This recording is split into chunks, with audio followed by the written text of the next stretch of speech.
नमस्कार, मैं सुनीता कथा मंथन में आप सबका स्वागत करती हूँ। कथा मंथन में आज सुनिए गोदान उपन्यास का चतुर्थ अध्याय। लेखक प्रेमचंद। होरी को रात भर नींद नहीं आई। नीम के पेड़ तले अपनी बांस की खाट पर पड़ा बार बार तारों की ओर देखता था। गाय के लिए एक नांद गाड़नी है। बैलों से अलग उसकी नांद रहे तो अच्छा है। अभी तो रात को बाहर ही रहेगी, लेकिन चौमासे में उसके लिए कोई दूसरी जगह ठीक करनी होगी। बाहर लोग नज़र लगा देते हैं। अरे कभी कभी तो ऐसा टोना टोटका कर देते हैं कि गाय का दूध ही सूख जाता है। थन में हाथ ही नहीं लगाने देती, लात मारती है। नहीं, बाहर बांधना ठीक नहीं, और बाहर नांद भी कौन गाड़ने देगा। कारिंदा साहब नज़र के लिए मुंह फुलाएंगे। छोटी छोटी बात के लिए राय साहब के पास फरियाद ले जाना भी तो उचित नहीं। और कारिंदे के सामने मेरी कौन सुनता है। उनसे कुछ कहूँ तो कारिंदा दुश्मन ना हो जाए। जल में रहकर मगर से बैर करना लड़कपन है। भीतर ही बांधूंगा। आंगन है तो छोटा सा, लेकिन एक मड़ैया डाल देने से काम तो चल जाएगा। अभी पहला ही बयान है। 5 सेर से कम क्या दूध देगी। सेर भर तो गोबर ही को चाहिए। रुपया दूध देखकर कैसी ललचाती रहती है। अब पिए जितना चाहे। कभी कभी 2-4 सेर मालिकों को दे आया करूँगा। कारिंदा साहब की पूजा भी तो करनी होगी, और भोला के रुपये भी दे देने चाहिए। सगाई के ढकोसले में उसे क्यों डालूं। जो आदमी अपने ऊपर इतना विश्वास करे उसे दगा करना नीचता है। 80 रुपए की गाय मेरे विश्वास पर देती नहीं। यहाँ तो कोई एक पैसे को नहीं पतियाता। सन में क्या कुछ ना मिलेगा। अगर 25 रुपए भी दे दूं तो भोला को ढांढस हो जाए।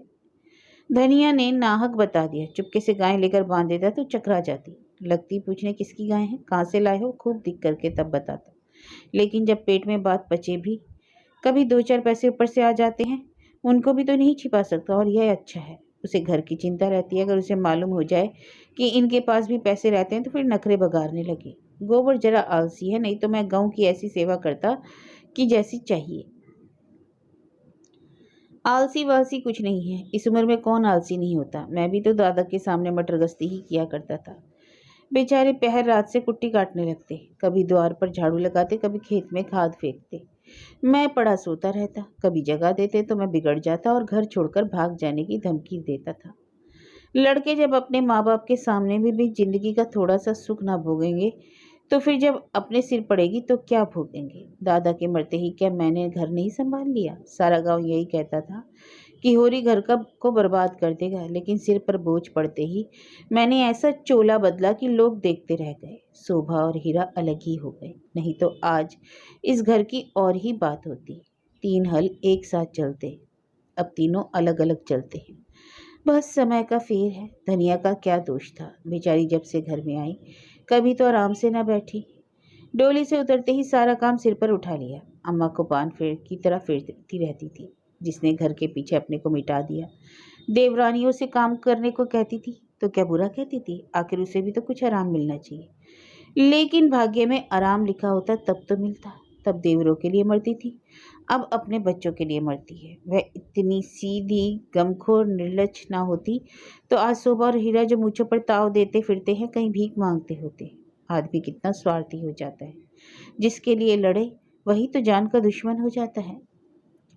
होरी ने फिर पूरब की ओर देखा। शायद भिनसार हो रहा है। गोबर काहे को जगने लगा। नहीं, कह के तो यही सोया था कि मैं अंधेरे ही चला जाऊंगा, जाकर नांद तो गाड़ दूं। लेकिन नहीं, जब तक गाय द्वार पर ना आ जाए नांद गाड़ना ठीक नहीं। कहीं भोला बदल गया और किसी कारण से गाय ना दी तो सारा गांव तालियां पीटने लगेगा। चले थे गाय लेने, पट्टे ने इतनी फुर्ती से नांद गाड़ दी मानो इसी किसी की कसर थी। भोला है तो अपने घर का मालिक, लेकिन अब जब लड़के सयाने हो गए तो बाप की कौन चलती है। काम तो और जंगिया कट जाए तो क्या भोला अपने मन से गाय मुझे देंगे। कभी नहीं। सहसा गोबर चौंक कर उठ बैठा और आंखें मलता हुआ बोला, अरे यह तो भोर हो गई, तुमने नांद गाड़ दी दादा। होरी गोबर को इसके सुगठित शरीर और चौड़ी छाती की ओर गर्व से देखकर और मन में यह सोचते हुए कहा, कहीं से गौरस मिलता तो कैसा पट्ठा हो जाता। बोला, नहीं अभी नहीं गाड़ी, सोचा कहीं ना मिले तो नाक भदो। अरे मिलेगी क्यों नहीं, गोबर ने त्योरी चढ़ाकर। उनके मन में कोई चोर बैठ जाए, चोर बैठे या डाकू, गाय तो उन्हें देनी ही पड़ेगी। गोबर ने कुछ और ना कहा, लाठी कंधे पर रखी और चल दिया। होरी उसे जाते देखता हुआ अपना कलेजा ठंडा करता रहा। अब लड़के की सगाई में देर न करनी चाहिए। 17वां लग गया। मगर करे कैसे, कहीं पैसे के भी दर्शन हो। जब से तीनों भाइयों में अलगोजा हो गया, घर की साख ही जाती रही। मैं तो लड़का देखने आते हैं, पर घर की दशा देखकर मुंह फीका करके चले जाते हैं, और दो एक राजी भी हुए तो रुपए मांगते हैं। 200-300 लड़की का दाम चुकाए और इतना ही ऊपर से खर्च करे, तब जाकर ब्याह होए। कहाँ से आवे इतने रुपए? रास खलियान में तुल जाती है, खाने भर को भी नहीं बचता, ब्याह कहाँ से हो? और अब तो सोना भी ब्याहने लायक हो गई। लड़के का ब्याह ना हुआ ना सही, लड़की का ब्याह ना हुआ तो सारी बिरादरी में हंसी होगी। पहले तो उसी की सगाई करनी है, पीछे देखी जाएगी। एक आदमी ने आकर राम राम किया और पूछा, तुम्हारी कोठी में कुछ बांस होंगे? मैं तो होरी ने देखा, दमड़ी बंसार सामने खड़ा है, नाटा काला, खूब मोटा चौड़ा मुंह, बड़ी बड़ी मूछें, लाल आंखें, कमर में बांस काटने की कटार खोसे हुए। साल में एक दो बार आकर चीखे, कुर्सियां, मोड़े, टोकरियां आदि बनाने के लिए कुछ बांस काट ले जाता था। होरी प्रसन्न हो गया, मुट्ठी गर्म होने की कुछ आशा बंधी। चौधरी को ले जाकर अपनी तीनों कोठियां दिखाई, मोल भाव किया और 25 रुपए सैकड़े में 50 बांसों का बायना ले लिया। फिर दोनों लौटे। होरी ने चिल्लम पिलाई, जलपान कराया और तब रहस्यमय भाव से बोला, मेरे बांस कभी 30 रुपए कम से नहीं जाते, लेकिन तुम घर के आदमी हो, तुमसे क्या मोल भाव करता? तुम्हारा वह लड़का जिसकी सगाई हुई थी अभी परदेश से लौटा कि नहीं? चौधरी ने चिल्लम का दम लगाकर खांसते हुए कहा, उस लौंडे के पीछे तो मर मिटा मैं तो। जवान बहू घर में बैठी थी और वह बिरादरी की एक दूसरी औरत के साथ परदेश में मौज करने चल दिया। बहू भी दूसरे के साथ निकल गई। बड़ी नाकिस जात है मैं तो, किसी की नहीं होती। कितना समझाया कि तू जो खाए खाए, जो चाहे पहन, मेरी नाक ना कटवा, मुदा कौन सुनता है। औरत को भगवान सब कुछ दे, रूप ना दे, नहीं तो काबू में नहीं रहती, कोठियां तो बट गई होंगी। होरी ने आकाश की ओर देखा, मानो उसकी महानता में उड़ता हुआ बोला, सब कुछ बट गया चौधरी। जिनको लड़कों की तरह पाला पोसा वह अब बराबर के हिस्सेदार है, लेकिन भाई का हिस्सा खाने की अपनी नीयत नहीं। इधर तुमसे रुपए मिलेंगे, उधर दोनों भाइयों को बांट दूंगा। 4 दिन की जिंदगी में क्यों किसी से छल कपट करूं? नहीं तो कह दूं कि 20 रुपए सैकड़े में बेचे हैं, तो उन्हें क्या पता लगेगा? तुम उनसे कहने थोड़े ही जाओगे। तुम्हें तो मैंने बराबर अपना भाई ही समझा है। व्यवहार में हम भाई के अर्थ का कितना ही दुरुपयोग करें, लेकिन उसकी भावना में जो पवित्रता है वह हमारी काली माँ से कभी मलिन नहीं होती। होरी ने अप्रत्यक्ष रूप से यह प्रस्ताव करके चौधरी के मुंह की ओर देखा कि वह स्वीकार करता है या नहीं। उसके मुख पर कुछ ऐसा मिथ्या विनीत भाव प्रकट हुआ जो भिक्षा मांगते समय मोटे भिक्षुकों पर आ जाता है। चौधरी ने होरी का आसन पाकर चाबुक जमाया, हमारा तुम्हारा पुराना भाईचारा है। मैं तो ऐसी बात है भला, लेकिन बात यह है कि ईमान आदमी बेचता है तो किसी लालच में। 20 रुपए नहीं, मैं 15 रुपए कहूँगा, लेकिन जो 20 रुपए के दाम लो। होरी ने खिसिया कर कहा, तुम तो चौधरी अंधेर करते हो, 20 रुपए में कहीं ऐसे बास जाते हैं? ऐसे क्या, इससे अच्छे बास जाते हैं 10 रुपए पर। हाँ, 10 कोस और पश्चिम चले जाओ, मोल बास का नहीं, शहर के नागोज कोने का है। आदमी सोचता है जितनी देर वहां जाने में लगेगी उतनी देर में तो 2-4 रुपए का काम हो जाएगा। सौदा पट गया। चौधरी ने मिर्जाई उतारकर छान पर रख दी, बांस काटने लगा। ऊख की सिंचाई हो रही थी। हीरा की बहू कलेवा लेकर कुएं पर जा रही थी। चौधरी को बांस काटते देखकर घूंघट के अंदर से बोली, कौन बांस काटता है? यहाँ बांस ना कटेंगे। चौधरी ने हाथ रोककर कहा, बांस मोल लिए हैं, 15 रुपए सैकड़े का बायना हुआ है, सेठ में नहीं काट रहा। हीरा की बहू अपने घर की मालकिन थी। उसी के विद्रोह से भाइयों में अलगोजा हुआ था। धनिया को परास्त करके शेर हो गई थी। हीरा कभी कभी उसे पीटता था। अभी हाल में इतना मारा था कि वह कई दिन तक खाट से न उठ सकी, लेकिन अपना पद अधिकार वह किसी तरह न छोड़ती थी। हीरा क्रोध से उसे मारता था, लेकिन चलता था उसी के इशारों पर, उस घोड़े की भांति जो कभी कभी स्वामी को लात मारकर भी उसी के आसन के नीचे चलता है। कलेवे की टोकरी सिर से उतारकर बोली, 15 रुपए में हमारे बास ना जाएंगे। चौधरी औरत जात से इस विषय में बातचीत करना नीति विरुद्ध समझते थे। बोले, जाकर अपने आदमी को भेज दो, जो कहना हो आकर कहे। हीरा बहू का नाम था पुन्नी। बच्चे 2 ही हुए थे, लेकिन ढल गई थी। बनाव सिंगार के समय के आघात का शमन करना चाहती थी, लेकिन गृहस्थी में भोजन ही का ठिकाना न था। सिंगार के पैसे कहाँ से आते? इस अभाव और विवशता ने उसकी प्रकृति का जल सुखाकर कठोर और शुष्क बना दिया, जिस पर एक बार फावड़ा भी उचट जाता था। समीप आकर चौधरी का हाथ पकड़ने की चेष्टा करती हुई बोली, आदमी को क्यों भेज दूं? जो कुछ कहना है मुझसे कहो ना, मैंने कह दिया मेरे बास ना कटेंगे। चौधरी हाथ छुड़ाता था और पुन्नी बार बार पकड़ लेती। 1 मिनट तक यही हाथापाई होते रही। अंत में चौधरी ने उसे जोर से पीछे ढकेल दिया। पुन्नी धक्का खाकर गिर पड़ी, मगर फिर संभली और पांव से तल्ली निकालकर चौधरी के सिर, मुंह, पीठ पर अंधाधुंध जमाने लगी। बस और होकर उसे ढकेलते। उसका यह अपमान! मारती जाती थी और रोती भी जाती थी। चौधरी उसे धक्का देकर नारी जाति पर बल प्रयोग करके गच्चा खा चुका था। खड़े खड़े मार खाने के सिवाय इस संकट से बचने की उसके पास कोई दवा नहीं थी। पुन्नी का रोना सुनकर होरी भी दौड़ता हुआ है। पुन्नी ने उसे देखकर और जोर से चिल्लाना शुरू किया। होरी ने समझा चौधरी ने पुनिया को मारा है। खून ने जोश मारा और अलगोचे की ऊंची बांध को तोड़ता हुआ सब कुछ अपने अंदर समेटने के लिए बाहर निकल पड़ा। चौधरी को जोर से एक लात जमा कर बोला, अब अपना भला चाहते हो चौधरी, तो यहाँ से चले जाओ, नहीं तो तुम्हारी लाश ही उठेगी। तुमने अपने को समझा क्या है? तुम्हारी इतनी मजाल कि मेरी बहू पर हाथ उठाओ। चौधरी कस्में खा खाकर अपनी सफाई देने लगा। तल्लियों की चोट में उसके अपराधी आत्मा मौन थी। यह लात उसे निरपराध मिली और उसके फूले हुए गाल आंसुओं से भीग गए। उसने तो बहू को छुआ भी नहीं। क्या वह इतना गंवार है कि महतो के घर की औरतों पर हाथ उठाएगा? होरी ने अविश्वास करके कहा। आंखों में धूल मच जाओ चौधरी, तुमने कुछ कहा नहीं तो बहू झूठ मूठ रोती है। रुपए की गर्मी है तो वह निकाल दी जाएगी, अलग है तो क्या हुआ, है तो एक खून। कोई तिरछी आंख से देखे तो आंख ना निकाल ले। पुन्नी चंडी बन गई, गला फाड़कर बोली, तूने मुझे धक्का देकर गिराया कि नहीं? खा जा अपने बेटे की कसम। हीरा को भी खबर मिली कि चौधरी और पुनिया में लड़ाई हो रही है। चौधरी ने पुनिया को धक्का दिया, पुनिया ने तल्लियों से पीटा। उसने पुर वहीं छोड़ा। औगी लिए घटनास्थल और पहुंचा। गांव में अपने क्रोध के लिए प्रसिद्ध था। छोटा डील, गठा हुआ शरीर, आंखें कौड़ी की तरह निकली हुई और गर्दन की नसें तन गई थी, मगर उसे चौधरी पर क्रोध न था, क्रोध था पुनिया पर। वह क्यों चौधरी से लड़ने गई? क्यों उसकी इज्जत मिट्टी में मिला दी? बस और से लड़ने झगड़ने के उसे क्या प्रयोजन था? उसे जाकर हीरा से सारा समाचार कह देना चाहिए था। हीरा जैसा उचित समझता करता। वह उसे लड़ने क्यों गई? उसका बस होता तो वह पुनिया को पर्दे में रखता।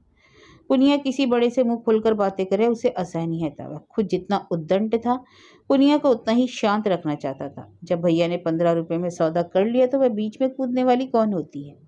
आते ही उसने पुनी पर हाथ पकड़ लिया और घसीटता हुआ अलग ले जाकर लाते जमाने लगा। तू हमारी नाक काटने पर लगी यही है? तो छोटे छोटे आदमियों से लड़ती फिरती है, किसकी पगड़ी नीची होती है बता? हम तो वहां कलेव की बाट देख रहे हैं और तू यहाँ लड़ाई ठाने बैठी है। इतनी बेशर्मी! आग का पानी गिर गया, ऐसा गया, खोद कर गाड़ दूंगा। पुन्नी हाय हाय करती जाती थी, कोसती जाती थी। तेरी मिट्टी उठे, तुझे हैजा हो जाए, तुझे मेरी देवी मैया तुझे लीले, तुझे इन्फ्लुएंजा हो जाए, भगवान करे तू कौड़ी हो जाए, हाथ पांव कट गिरे। और गालियां तो हीरा खड़ा खड़ा सुनता रहा, लेकिन वह पिछली गाली उसे लग गई। हैजा मरी आदि में विशेष कष्ट न था, इधर बीमार पड़े उधर विदा हुए, लेकिन कोढ़, यह तो घिनौनी मौत है। उससे भी ये घिनौना जीवन। तिलमिला उठा, दांत पीसता हुआ पुनिया पर झपटा और झोटे पकड़कर उसका सिर जमीन पर रगड़ता हुआ बोला, हाथ पांव कटकर गिर जाएंगे तो मैं तुझे लेकर चाटूंगा? तू ही मेरे बाल बच्चों को पालेगी हैं? तू इतनी बड़ी गृहस्थी चलाएगी? तू तो दूसरा भरतार करके किनारे खड़ी हो जाएगी। चौधरी को पुनिया की इस दुर्गति पे दया आ गई। हीरा को उदारता पूर्वक समझाने लगा, हीरा मैं तो अब जाने दो, बहुत हुआ। क्या हुआ? बहू ने मुझे मारा, मैं तो छोटा नहीं हो गया? धन्य भाग्य भगवान ने यह दिन तो दिखाया। हीरा ने चौधरी को डांटा, तुम चुप रहो चौधरी, नहीं तो मेरे क्रोध में पड़ जाओगे तो बुरा होगा। औरत जात इसी तरह भगती है। आज तो तुमसे लड़ गई, कल दूसरों से लड़ जाएगी। तुम भले मानस हो, हंसकर टाल सकते हो, दूसरा तो बर्दाश्त ना करेगा। कहीं उसने भी हाथ छोड़ दिया तो कितनी आबरू रह जाएगी बताओ। इस ख्याल ने उसके क्रोध को और भड़का दिया। लपका था कि होरी ने दौड़कर पकड़ लिया और पीछे हटाते हुए बोला, अरे हो तो गया, देख तो लिया दुनिया ने में कि बड़ी बहादुर हो तुम, अब क्या उसे पीस कर पी जाओगे? हीरा अब भी बड़े भाई का अदब करता था। सीधे सीधे ना लड़ता, चाहता तो एक झटके में अपना हाथ छुड़ा लेता, लेकिन बेअदबी भी ना कर सका। चौधरी की ओर देखकर बोला, पर अब खड़े क्या ताकते, जाकर अपने बांस काटो। मैंने सही कर दिया, 15 रुपए सैकड़े में तय हुआ। कहा तो पुन्नी रो रही थी, कहाँ झमक कर उठी और अपना सिर पीट कर बोली, घर में लगा दे आग, मुझे क्या करना? भाग फूट गया कि तुम जैसे कसाई के पाले पड़ी? लगा दे घर में आग। उसने कलेव की टोकरी वहीं छोड़ दी और घर की ओर चली। हीरा गरजा, वहां कहाँ जाती है? चल कुएं पर, नहीं तो खून पी जाऊंगा। पुनिया के पांव रुक गए। इस नाटक का दूसरा अंक न खेलना चाहती थी। चुपके से टोकरी उठाकर रोती हुई कुएं की ओर चली। हीरा भी पीछे पीछे चला। होरी ने कहा, अब फिर मार धाड़ न करना, इससे औरत बेशरम हो जाती है। धनिया ने द्वार पर आकर हाक लगाई, तुम वहाँ खड़े खड़े क्या तमाशा देख रहे हो? कोई तुम्हारी सुनता भी है कि यही शिक्षा दे रहे हो? उस दिन इसी बहू ने तुम्हें घूंघट की आड़ में डड़ी जार कहा था, भूल गए? बहुरिया होकर प्राय मर्दों से लड़ेगी तो डांटी ना जाएगी। होरी द्वार पर आकर नटखटपन से साथ बोला, और जो मैं इसी तरह तुझे मारूं? क्या कभी मारा नहीं जो मारने की साथ बनी है? इतनी बेदर्दी से इतनी बेदर्दी से मारता तो तू घर छोड़कर ना भाग जाती। दुनिया बड़ी गमखोर है। ओह, ऐसे ही तो बड़े दर्द वाले हो। अभी तक मार का दाग बना हुआ। हीरा मारता है तो दुलारता भी है। तुमने खाली मारना सीखा, दुलार करना तो नहीं सीखा। मैं ही ऐसी हूँ कि तुम्हारे साथ निभा हुआ। अच्छा अच्छा, रहने दे, बहुत हुआ अपना बखान। तू ही रूट रूट कर नहर भागती थी, महीनों खुशामद करता था, तब जा कर आती थी। जब अपनी गरज सताती थी तब मनाने जाते थे लाला, मेरे दुलार से नहीं जाते थे। इसी से तो सबसे तेरा बखान करता हूँ। वैवाहिक जीवन के प्रभात में लालसा अपनी गुलाब मादकता के साथ उदय होती है और हृदय के सारे आकाश को अपने माधुर्य की सुनहरी किरणों से रंजित कर देती है। धनिया ने आंखों में रस भरकर कहा, चलो चलो बड़े बखान करने वाले, जरा सा कोई काम बिगड़ जाए तो गर्दन पर सवार हो जाते हो। होरी ने भी मीठे उल्हाने दिए। धनिया ने बात बदल कर कहा, देखो गोबर गाय लेकर आता है कि खाली हाथ आता है? चौधरी ने पसीने से लथपथ आकर कहा, मैं तो चलकर बांस गिन लो, कल ठेला आकर उठाकर ले जाऊंगा। चौधरी ने बांस गिनने की जरूरत ना समझी। चौधरी ऐसा आदमी नहीं, फिर एक आध बांस बेसी ही काट लेगा तो क्या। रोज ही तो मंगनी बांस कटते रहते हैं। सहलगों में तो मंडप बनाने के लिए लोग दर्जनों बांस काट ले जाते हैं। चौधरी ने 7.5 रुपये निकालकर उसके हाथ में रख दिए। होरी ने गिनकर कहा, और निकालो, हिसाब से 2.5 और होते हैं। चौधरी ने बेमुरवती से कहा, 15 रुपये में तय हुए थे कि नहीं? 15 रुपये में नहीं, 20 रुपये में।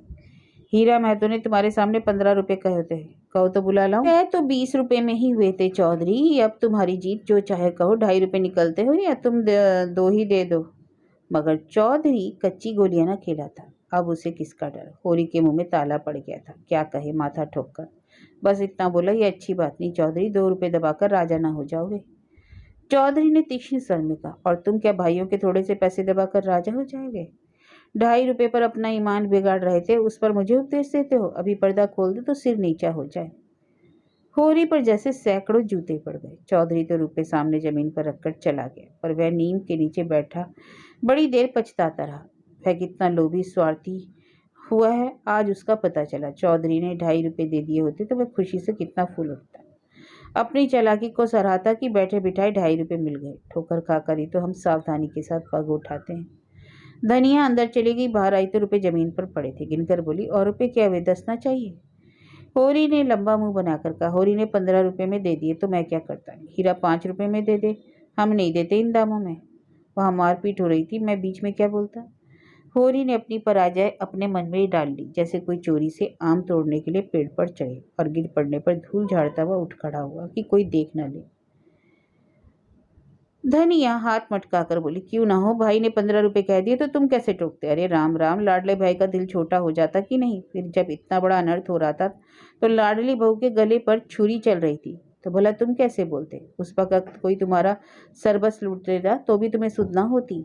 होरी चुपचाप सुनता रहा। मिनका तक नहीं, झुंझलाहट हुई, क्रोध आया, खून खौला, आंखें जली, दांत पिसे, लेकिन बोला नहीं। चुपके से कुदाल उठाई और ऊख गोड़ने चल दिया।